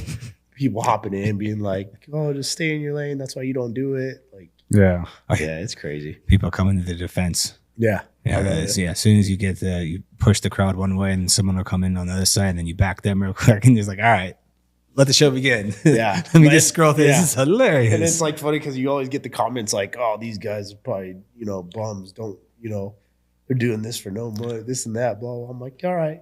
I love it. But here you are wasting your time commenting on social media. That's the best. I know, exactly. I'll sometimes I'll respond like, thanks for the engagement. I really appreciate it. Yeah. Come check out our podcast and here's our webpage. Yeah. Thank you. Come talk more shit. Yeah. Please. Follow us. Please follow along. And please respond to me saying this because that'll help even more. Yeah. Oh, I love it. Oh yeah, no. We've gotten that with a couple of clips where people are like, oh my God, because even for like certain competitions that we've went to, we had one called Tinner Battles this past year, the first time we went to it. And his thing is like, he is solely driving the entertainment side of kind of competition. Still is, like when we got down to the very last round, it was it was judged by cleanliness. You had a time restraint and like it was actually judged really harshly. But like leading up to it, we had a couple fun battles. Like one was just like tint the window, whoever can finish tinting this window the fastest within a set parameters of like, you got to get it fully squeegeed out, got to get it cut. But we are going for speed. Like we are openly admitting this is not an actual installation for a customer. We have a set of guidelines and rules that we're going by and we're competing against each other. The content that was derived from just that, it was me dropping a piece of film and installing a piece of film. And it has like, I think over 26 million views now, which makes no sense to me. But the arguments in there are hilarious. Wow, they really compete against anything. And then you have people jump in and start defending it. And then people jump on the other side and join that person's like argument. And it's like the funniest, like I just was going through like those have actually been some of the comments on the windshield one too, of like, oh great, window tinters have a podcast now. Thanks a lot, Joe Rogan. Like I've seen a couple people post that. It's hilarious. It's great. Those are the ones that I will, if I do respond to those, I respond and say, thank you for the engagement. Please follow along and I'll put the link for the podcast in there. And then I'll put the link to all of our pages in there too, just to drive everything back to our pages to where it's like, dude, you took the time to watch it. Yeah. And then you took the time to comment on something. Yeah. Like I've watched a lot of dumb shit on my phone. I think we all have, scrolling through stuff, but like very rarely have I ever commented on something. It's just like, I'll see it like, and scroll past. The fact that you took the time to comment on it and you're trying to be negative about it, like you do realize you're helping me, right? Yeah. Like, thank you. Now I'm going to engage with you and 100%. I am poking the bear. Like, just please let me just keep you going and ranting and raving. Because then all of a sudden the people that are watching and all of a sudden you have like 4 or 5 people that come to your defense, just arguing with that one person. And he's responding to each one of those people. And you're like, for someone who really didn't care about this, you care a lot, my friend. You care a lot. All day. Yeah. There's a quote. I don't know who says it, but I know it's a clip that I've like shared before. It's like, nobody doing better than you is taking their time to talk shit about you on social media. Like they don't have time for it. Like I don't know the source, but I've seen it a bunch and I've always liked it. Like that's so true. Yeah. Like if you're actually Jordan, if you're winning in life and you're doing your thing, like you're not taking the time to talk shit about somebody who's obviously not doing as good as you. Yeah. Like you're not. That's what I love. That's what I love. I mean, that's where you get it. Like you said, that's where all the haters come from. People that either want to do something like this or be on a platform like that, whether it be podcasts, whatever, so anything. It's like they just want to be on like a platform like that, but they just can't. They don't want to take the time to put into it. They don't. What it comes down to, it's like anything in life, any skill or anything that you're doing, it takes time, and you have to be consistent. Yeah, you have to train. Like I'm not saying train for social media, but like in the same aspect, either for power slap, for running, you have to put in the consistent reps of doing it. Either for social media, it's you got to create your content, and don't try to just create content to create content. Just organically kind of record yourself the things that you're doing, put it out there, be as real as you possibly can. And you just have to be consistent in posting it. And you got to keep that consistency over and over again. It takes time for something to build. Yeah. And like Rogan was 8 or 9 years before it really started catching fire. At least. Yeah. Like it just takes time. And not to say that anything that we'll ever do will ever get any close to that. But at the same time, we're about a year and a month into this now. Yeah. And we can see that our growth from where we were when we started this and how much it's helped us stay consistent with our content, with putting out the clips from the podcast and then tagging that along with also doing installs or training in-house now. Yeah. And we're going to keep adding to it. Like we can see the growth in our numbers. We have a much better outreach. We are reaching more people. And all I care about is a bigger reach to get the company in front of more eyes, show them this is what we do. And then hopefully we snag some of those people that want to reach out like, oh, I didn't know you could do that. Yeah. I want to get my house tinted. Oh, I didn't know too much about paint protection or the differences between tints and stuff like that.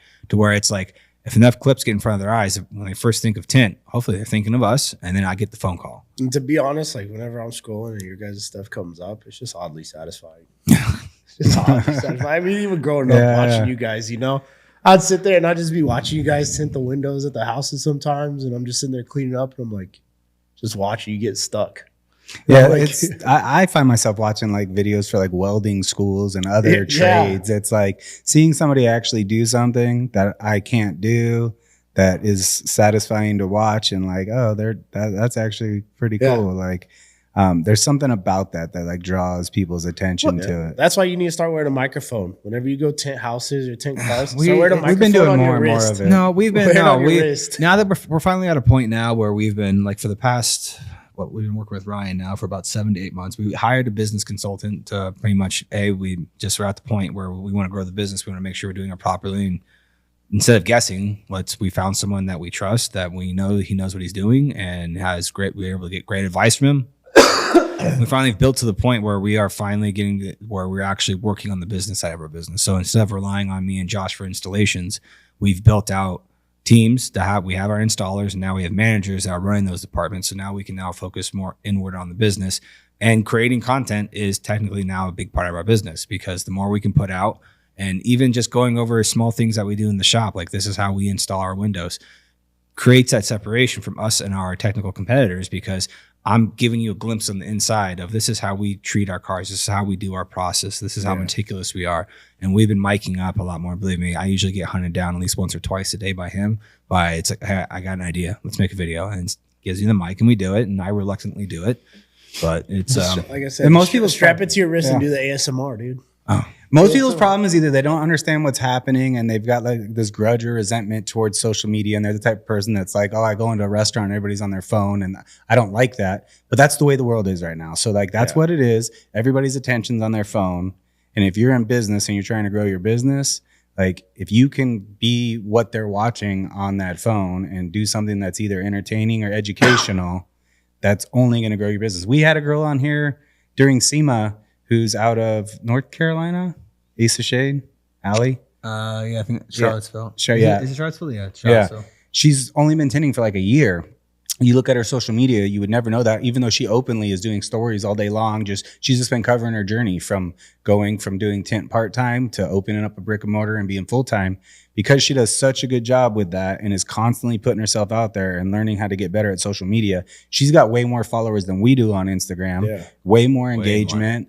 And you would think she's been doing this for 20 or 30 years based off of what she's putting out there, especially to the general public. Like, there's things I'll see her do installation wise that's like, oh, I want to reach out and be like, hey, on flat glass, try doing this.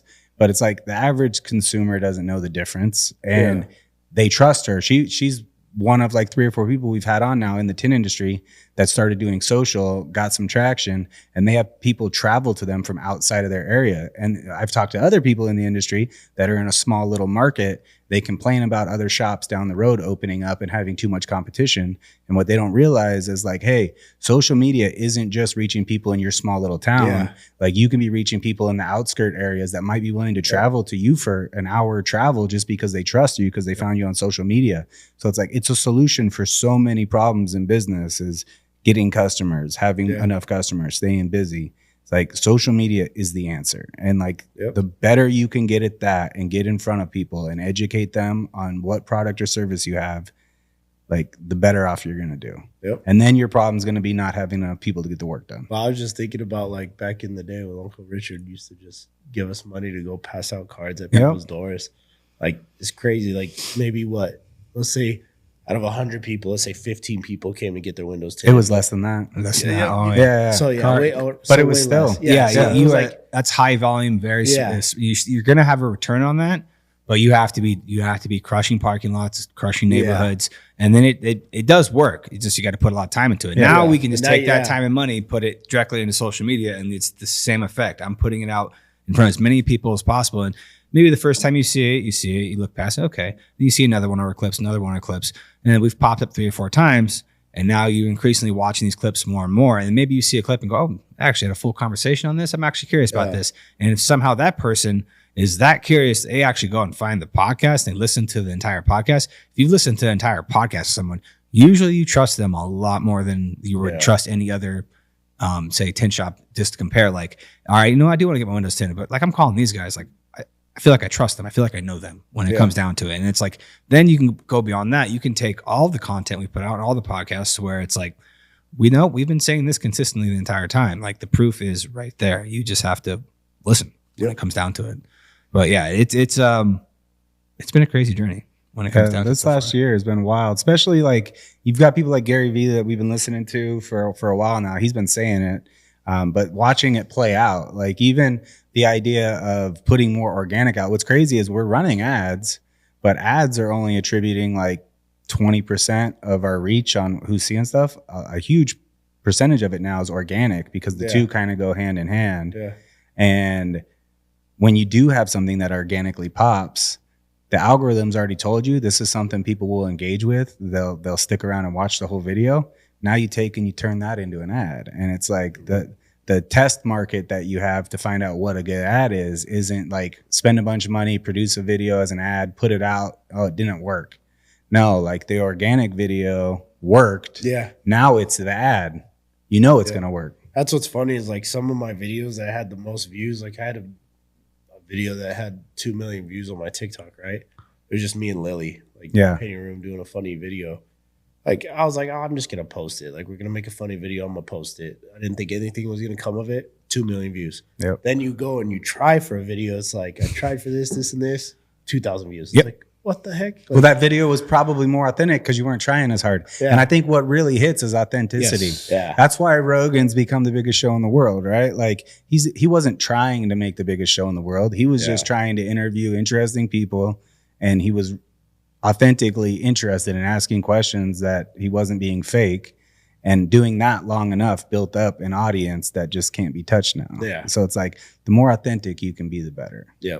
That's honestly, I feel that 100%, and I see it firsthand now. Yep. Yeah.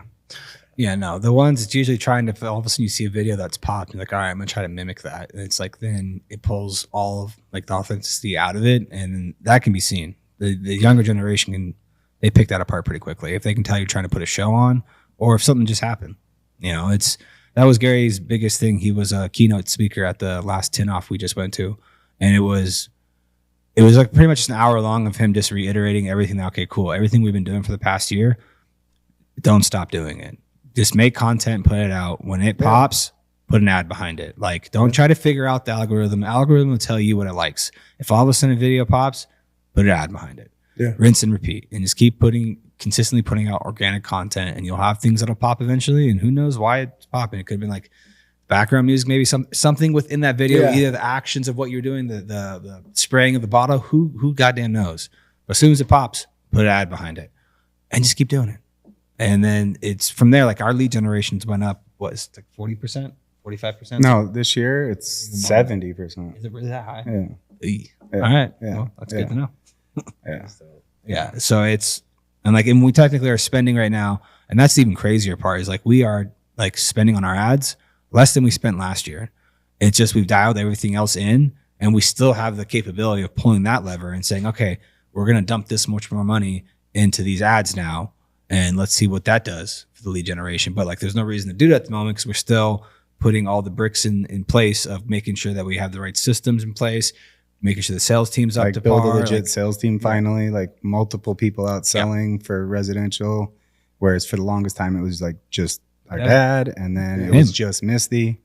And now we've actually got 2 people going out doing that, and now we've got an in-house sales team. So like it's like we can pull that lever to have more work right now, but there's other things that we're kind of working on, trying to get ready for this spring and summer when we can really pull it even harder. So and by that point, most likely what will end up happening is we'll have to readdress it and grow again. Put more salespeople on. Then we have more salespeople, then we need more laborers. Then we got to train more people to install. And it's like every time we've gotten to a new step within this past like 6 to 8 months, it's like, all right, we've now solved this. What's the problem now? Okay, this is the problem. Let's focus on that. We solve that, and then all of a sudden another problem pops up. It's like, well, we would never got to that problem though if we didn't solve the first 2 to begin with, and actually set ourselves up to try to be as successful as we humanly can. Yeah. Like I just recently purchased like a blueprint script like layout that another tint company uses down in Houston, Mike Norig with AFS, right? Jordan, Yes. AFS, Mike Norig, yeah, AFS. Tinting down in Houston, and like he has three brick and mortar shops, and then he has a flat glass shop too. But his auto like sales, like every time I've heard him talk and explain things, I absolutely love. So he actually put together an entire book that you can purchase of like how he handles his scripts for his sales process for auto, and it's like I know the basics, like, and I could sit down and go through and do it, but like, why not purchase it from someone I know who's already extremely successful? Let me read through it. And like, I finally got it today, and I started reading through it, and like everything I'm reading through, I'm like, all right, like this won't be too hard to implement because we're already kind of going down this alleyway. But now I get to hand this over to my salespeople and go, all right, this is our Bible. This is how we stay on our key talking points. And this is where we're going to sell. This is how we're always going to sell, to where it doesn't matter who picks up the phone. Our customers are getting the same information from us in the same way when it comes down to it. Plus, with today's technology, what's really cool, we were sitting here actually before you got here talking about it, like take a picture of it, transcribe it. There's a couple things in there that are specific to what he does. Now we throw that into ChatGPT, give it a couple like, hey, can we change this, this, and this? Little tweaks, and boom, you got your exact custom to you. Like that's what's crazy about technology now. You don't necessarily have to do that with what Mike's that's a little like, but there's just like a sentence or two where it's just like, I'm just going to delete this sentence. That's not hard because to do now. You can do that in a matter of a couple minutes. Oh yeah, no, well that was the crazy part. Yeah, I took a picture of it, literally just copied the text out of the picture of my phone, pasted it in notes. I'm like, okay, cool. Now I can take, because all of the rebuttals and what technically, okay, the customer asked this is how I would answer it. And then just some wording and how I'd want to change it just to how it fits our business and how we sell our customers when it comes down to, not to change its process at all. It's just small little tweaks. But the ability to do that and not me have to go through the book now, type it into a computer, and then make my changes. I can literally just take a picture of the page I'm working on at the moment, paste it, make my 1 or 2 line changes. In there, it says, your business name, because it's a script. So it's like, so instead I can literally now just delete that out, put our name in there, and I can literally hand a script over to my people and say, all right, this is exactly what I want to be said. And yes, add personality to it, but like this is going to cover all your bases when it comes to either a customer asking what ceramic film is, why you'd want to use it, or hey, I'll get back to you. Like, all right, this is how I want you to reply. Then, hey, I'll get back to you.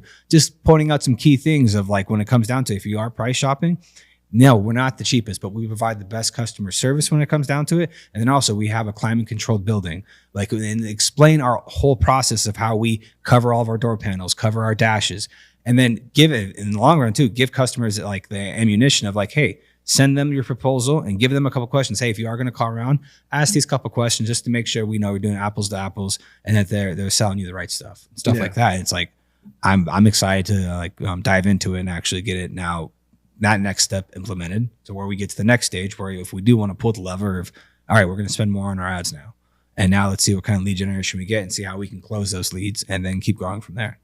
Just slowly build it up. It's crazy to see where like this business is at now. Like, especially growing up with you guys are watching that stuff, like driving around with Uncle Richard and going to these houses, house to house, right?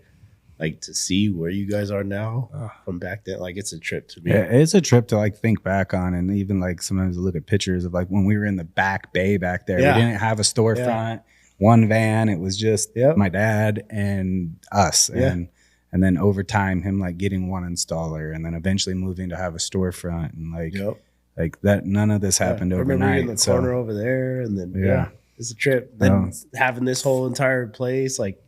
That's why I think most people fail in business. They're just impatient and they expect it to happen overnight. Yeah. And they have that. I think that's one thing that hurts people. Beyond being on business, that's just be at a job or a skill when it comes down to it. You can't expect to jump into a job. Hurts people, I feel like you see somebody pop out of nowhere and be an overnight success. That's like, what it is. That's rare. Like that isn't going to be the norm. The norm is going to be grinded out. Like it's going to take some time. You overestimate what you can do in a year and you underestimate what you can do in 10 years. Well, I mean, this is a perfect example though, is your guys' podcast, right? It's like, I mean, and you guys already were raised that way. And you guys already know. Like it took Uncle Richard and you guys, everybody, the whole family to build this up to where it's at now. Yeah. Yep. And you saw how long it took. And I mean, that's why you guys are more successful, I think, because like this podcast, you're starting off. I remember where you started off, when you started off. And now, I mean, I already see how much it's growing little by little. Like, Yeah. Well, we went into it with that mindset of like, all right, we have to commit to this for a long time. We don't expect to see a huge return from it immediately. And it's actually surpassed, I think, in my mind, what I thought it would do for the business. I thought it was going to take longer to actually get a return on than it did, but it was only because we went into it with that mindset of like, if we're going to do this, we have to do it right. We have to commit to it, and it's going to take a long time. Be consistent, and because we did that, I think is why it actually has helped us as much as it has. No, like the return that we've gotten on it, like I knew there was going to be a return that would let us know, like, all right, we're doing the right thing. Like we are moving in the right direction. I didn't expect within the first like 3 to 4 months. Like that was for me, like 3 to 4 months in, we should be able to see somewhat of an improvement. If we just see an improvement, all right, we're doing the right thing. Yeah. And we saw a lot more than that. In my eyes, it's definitely has gotten to a point of the growth of our numbers and how we've, like I said, being able to dial back what we spent last year to this year, and still we're out doing our leads from last year with less money. So it's like, all right, we just refocused instead of just saying, hey, we'll spend. Like, let's take some of that money that we're spending. Let's put it inward into the company. Let's figure out how we can do this kind of better when it comes down to it. Eric from Tint was on, and one of the things he talked about is either going like really wide on something or going really deep. And I think that was the thing that we did right, where there's a bunch of synergies that kind of happened. We went deep into like, let's make the content better. And then that allowed us to then, at the same time, we hired a new ad agency and started spending a strategy with them to like take the organic that hits and make that ads. Yeah. So those two like combine together. And then even there's like multiple steps. Yeah. For certainty. Even like knowing how Google and Meta work together when it comes to being ad platforms. If you're spending money on Google AdWords of people that are searching for window tint, there's only so many people that are already searching for window tint, but you want to be on there. It's still profitable. Yeah. You want to use it. But if you have that connected properly with your website and Meta, every dollar you spend on Google to get somebody to click on your website now puts that person into your Meta funnel. And now instead of just they search window tint one time, maybe they're not even ready to buy. Pops up. Now all of a sudden they're seeing you on Facebook all the time. And now when they do need tint again, they've seen you 12 times. Yeah. They're going to probably contact you. Yeah. And then especially having the time into it now, we're just over a year into this, and it's starting to, at least within our industry, it's starting to get more traction. The fact of hopping on doing paid ads. And then also along with that, I mean, any person that's asked us, like, you know, who are you using for your ad agencies and stuff like that, we tell them who we use, but we also tell them, like, it also comes along with the fact of like, you need to commit inward and start doing organic when it comes down to it. Like you need to start doing something when it comes down to it, just because they play off each other. You can't just expect to put AdWords out and that's just going to solve your problem. At a certain size and scale, yes. That's the other thing, is it's in the industry, it's like, if you're not doing any Google AdWords and you're a smaller shop, you're not at the size we were, where like you can generate so many leads a week and that's going to keep you busy. Like, Google AdWords is going to work immediately for a one-man shop that's not doing any advertising. Yeah. That overnight's going to work. But if you want to scale it up and grow at a certain point, you have to start adding other pieces. Yep. No, absolutely. But yeah, no, it's been a fun journey. I like the fact that we're a year into it. So when it comes down to it, anyone else starts doing the same thing, which I want them to, because the more people put out more content of our industry, it grows our industry. Yeah. It helps everyone know what you can and can't do. We now have more customers. If we have more customers, there's no reason to fight over customers. Grow it. If everybody's growing at the same time, and there's like technically a standard to a point of what you're putting out. Because if you're putting out a bunch of nonsense, obviously that doesn't help.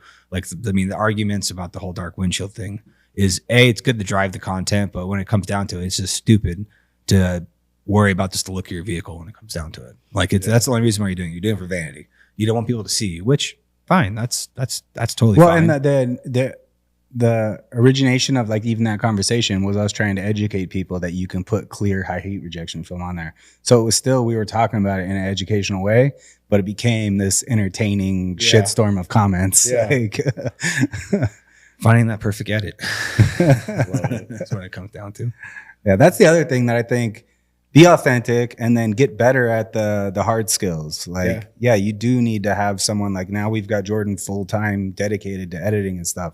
There's things he's learning as he's editing and looking at other videos. Like you can take the same piece of content, polish it a little different and get a different result.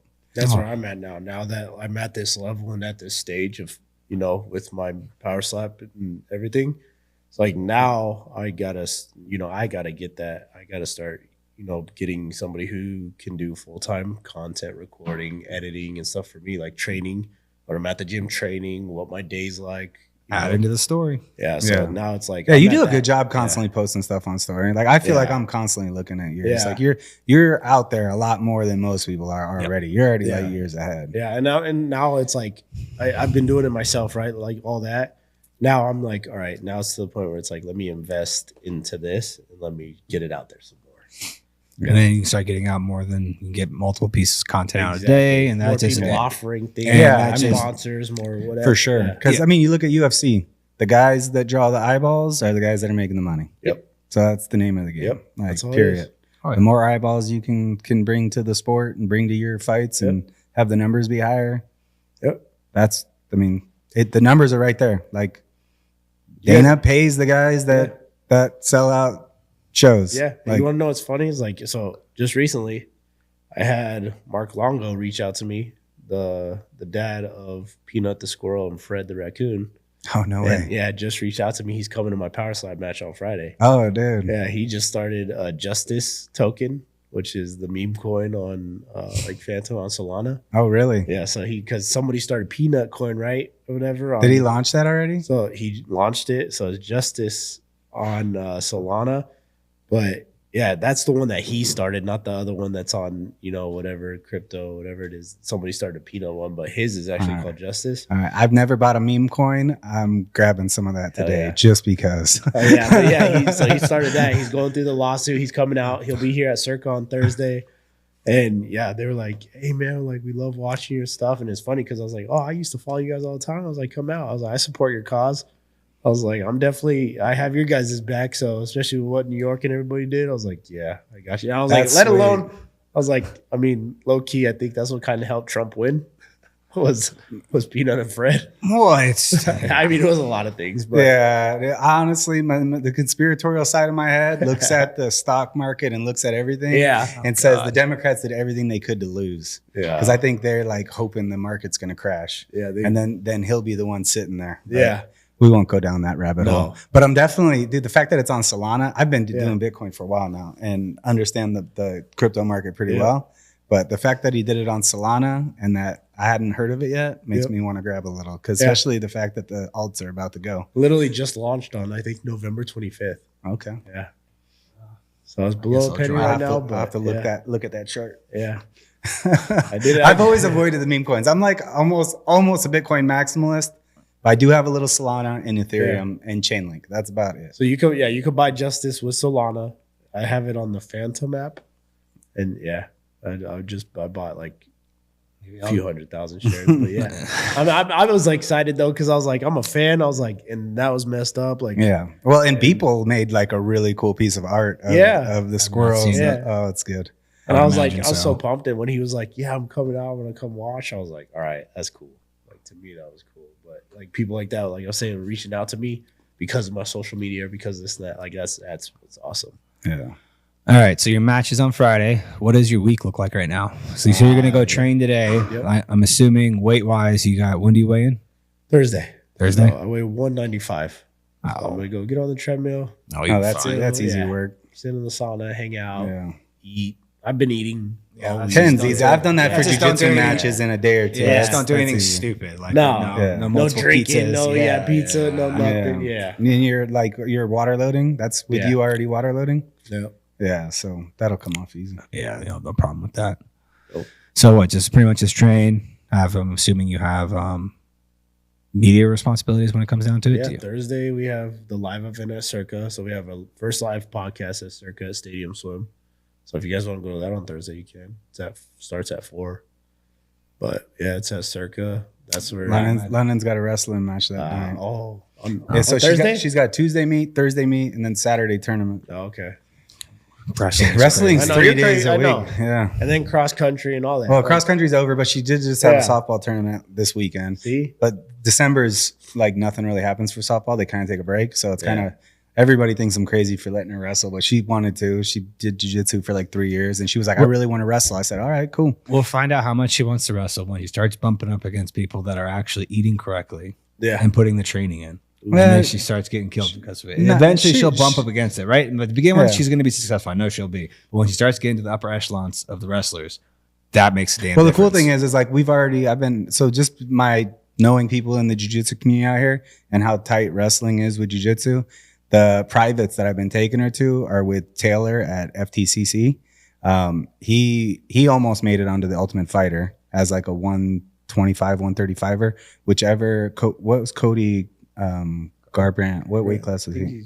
Yeah, 135. With that year that I think he was on, he had a fight with, I think, him that went to the decision and he barely lost. He would have been on Ultimate Fighter, but he's a savage, dude. We actually, during the COVID year, he was at our gym because the gym he was training at went under, and he came over to our gym and helped coach at our gym for like 6 months before going and doing his own thing. And he was doing wrestling with the kids 1 day a week, and the kids loved doing wrestling with him. And right now, Mikey Musumeci, who just signed with the UFC, he was the one champion. He's the what? Yeah. Yeah, it just got announced. So I think it'll be it's gonna be this Fight Pass actually. Yeah. So it's gonna be the same actually on Saturday. Yeah, Friday or Saturday. It's either 5th or the 6th or Saturday. Yeah. 7th. Yeah. So Mikey's first UFC fight is this weekend. MMA. But, yeah, it was crazy, dude. I striking? saw Tammy Musumeci, his sister, randomly yesterday in front of a Whole Foods, taking London to get headgear for wrestling over by where her tournament was. As we're driving, she's walking out of the Whole Foods. I was like, oh my God, that's Tammy Musumeci. So she's a champion too, black belt champion. But he's like, if he was as big as Gordon Ryan, he'd be the only person to be able to give Gordon a run for his money.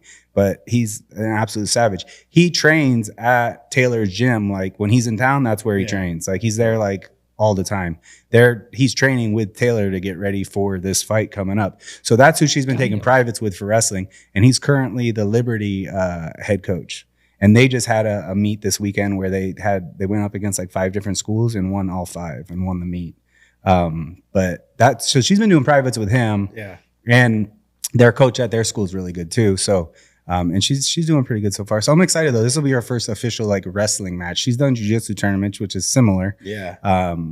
But what are you gonna do if she just puts somebody in like an arm bar? And she knows not to do that. She knows not to do that. She understands the rules pretty good. That's the one thing is when she actually gets into something, she commits to it, and she gets pretty hard with it. I know she's smart, but like just lose focus maybe for a second. Well, the fear with jiu-jitsu kids going to wrestling is like allowing yourself to get put on your back. Yeah. But the cool thing that I see happening is she's creative because of jiu-jitsu, and there's stuff that you would do that a wrestler might not do, where like understanding to counter something instead of forcing it.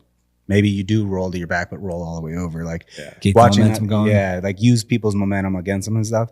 I think she's going to do good. Like watching her train. Oh, I definitely think she'll do good. It's just eventually she is going to bump up against the spot of people are training just as much as you, not out training. Oh, you, and then they're also putting the right stuff in their body. Yeah. I mean, watching wrestling wise, like I got to go watch. I haven't savages. watched high school wrestling in forever. We went to one of her school's matches this weekend. The boys had a meet on Saturday, and I dropped her and Brooklyn off to go watch and went and did some consultations. And then I had a gap in my day where I went back there and got to watch like 4 or 5 matches before taking her to her softball tournament. And high school wrestling is exciting, dude. Yeah, I remember Uncle Richard. It's crazy exciting.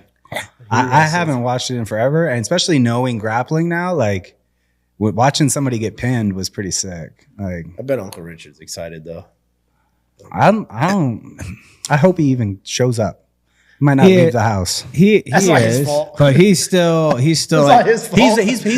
He's in the camp of like, oh, she shouldn't be doing that. She should be focused on softball. And I'm like, I mean, he didn't have freshman. He didn't put us wants into to any do extra this. Do it. sports. So like he's still in the camp of like he knows how good she is at softball. He wants her to be focused and dedicated on that. But I'm definitely of the camp that you need to put your kids in multiple things if they want to do it. And she wants to do it.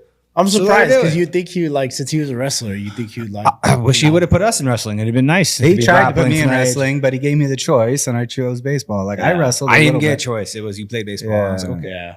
I had the choice, and then chose baseball, and then that was the path we kind of all went down. Yeah. And then even my freshman year in high school, I went to intramurals for wrestling for like a week and was like, screw this. Yeah. That's how it was. I was like, I didn't like cutting the weight and all that. And then I was like, nah, I had to do it. And I was like, oh, that's not bad. I wish I would have stuck with it though, because it's definitely built some character. Yeah. Oh, absolutely does. No, that's the only reason why I wish I would have got into it is the training. You understand training and how important it is a lot earlier in life if you're in wrestling, because that's what the training that wrestling does or wrestlers do is crazy. Yeah.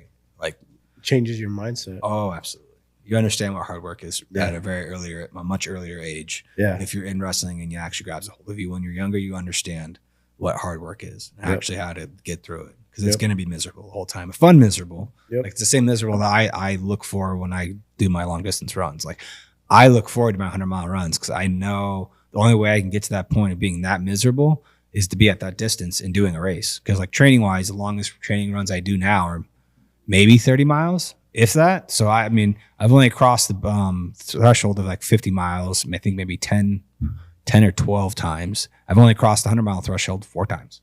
Otherwise, I'm not doing it. Like, I'm not just going, I'm going to go do a 100-mile training run. Like, not happening. So, like, to get to that point of actually seeing what real exhaustion and pain and see if I can get through it, I have to go do a race. Yeah. So, I mean, that's why those are the fun things I get out of those races is getting into what, like, say, Courtney DeWalter would say, going into the pain cave and then realizing, all right, now let's see what you can do while you're miserable and why everything hurts. Because people are like, do your joints hurt? I'm like, everything hurts. It just goes from like, all right, my legs hurt right now to, oh, now my back hurts more. And then it just and it hits you hard too. Oh yeah. Yeah. The one I went and tried to do with him, I felt great through 60 miles. Then I sat a little bit too long. It got cold out and then trying to get going, I hit the pain cave and was like, get me the hell out of here. Like I couldn't go. There was people walking past me. Like I'm walking kind of. And there's people passing me that are walking. No, the worst part is when you think you've gotten, the biggest kick to the nuts is when you're like, you think you're jogging and you're like, all right, I'm moving at a good pace. And then someone just walks by you, just like a normal walk, and you feel like you're shuffling your feet fast enough, like you actually have a jog going, and someone just literally just walks past, and you're like, "Oh, I'm not even like jogging fast enough to be a walk. I'm going that damn slow right now." Crazy. That's where the mental low is. Like that's the stuff you have to fight through. It's just like, all right, as long as I'm still moving forward, at least I'm moving forward. I do need to start picking it up sooner or later, and you gotta deal with the pain. Yep. That's what it is. Yeah.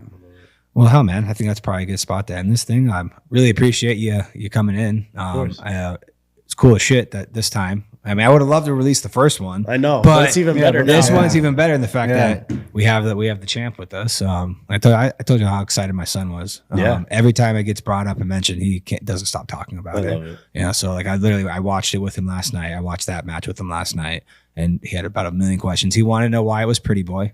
Oh, yeah. I was like, oh, buddy, they gave me that nickname. I was like, buddy, it sounds, and to be honest, it just rolls smoothly. Have you seen his eyes? Yeah. You see the smile. Next time you see your uncle, just look deep into his eyes and you'll understand. But no, you guys know me. I've always tried to dress nice and stuff. And it's like, I showed up one day at the UFC PI and I was dressed up all nice. And they were like, oh, what's up, Pretty Boy? I'm like, what's up? They're like, what's your fight nickname? I was like, don't have one. They're like, okay, Pretty Boy. Yes, that's awesome. That organically happened. That's awesome. That's it. Everybody, honestly, I love it though because people ask all the time, like when they go look at the matches and they'll like take a vote, like, do you think Pretty Boy's gonna win or the Butcher, or do you think Pretty Boy's gonna win or the Machine? Yep. Everybody's like, oh, the Machine. Yeah, and that's definitely, even listening to the commentary of that last one with Bisbing, how he was referencing you, talking about you. He didn't say your name once. He said Pretty Boy the entire time. The entire time was Pretty Boy. But well, they understand the business of entertainment. Oh yeah, and like especially the storytelling and everything is such a big part of it. That's where the UFC, I think, dominates boxing now. Yep. Yeah, because boxing's so spread out, and casual fans can't ever really understand who's who. Yep. When it comes to UFC, you know everybody's story, and you're engaged. It's they're trying to rival the wrestling type of crowd, like. Yep. If you're not engaged into the story, like, well, especially casual fans, like that is adding to the entertainment aspect. It's already entertaining watching fighting in general, but then you have those backstories, you have the names attached. I mean, you say the Notorious, majority of people know who the hell you're talking about, or Bones. Like you're talking about John Jones. Like it's fairly simple, and especially when those names hit and you're able to grow it, like there's nothing to benefit you. That's why I was like, oh, I'll take it. Oh, it definitely works. So again, dude, man, we appreciate you coming on. Thank you. Guys, tune in. We're going to actually rush this episode and get this thing out this Wednesday. So tune in this Friday. It's on the 6th. It's on the Rumble app. You get to watch him defend his title. And hopefully put someone else to sleep. Oh yeah, this is Absolutely. gonna be the first one we put out, and it's gonna be out before the. Oh Yeah. hell yeah, dude, go knock them out, man. I'm gonna try to be there. Oh yeah. Hopefully, I'll be there. Hell yeah. I'll talk him into it. Don't worry. Like I said, I'll definitely be watching. I'll be there. What I'll do too is I'll get a video of Luca watching it. I know. And as much He loves blowback it. I might I get love back it. with that. How you do? Watch your son watch that. And it's like, love it. Don't worry about it. I mean, Well, people not worse than anything else. Yeah, I No, bring it's my not. daughter. Who cares? No, What's crazy? I was at a bar. Oh, we're done, but I'm still talking. I was at a bar recently, and the UFC fight was on, and there was 2 older ladies there. Like, I can't believe anybody watches this. This is so brutal. And I'm like, it's 2024, man. Yeah, what are we calm talking down, lady. about? Yeah. Anyways, thank you. follow along, subscribe. We appreciate everyone following. Comment, share, subscribe.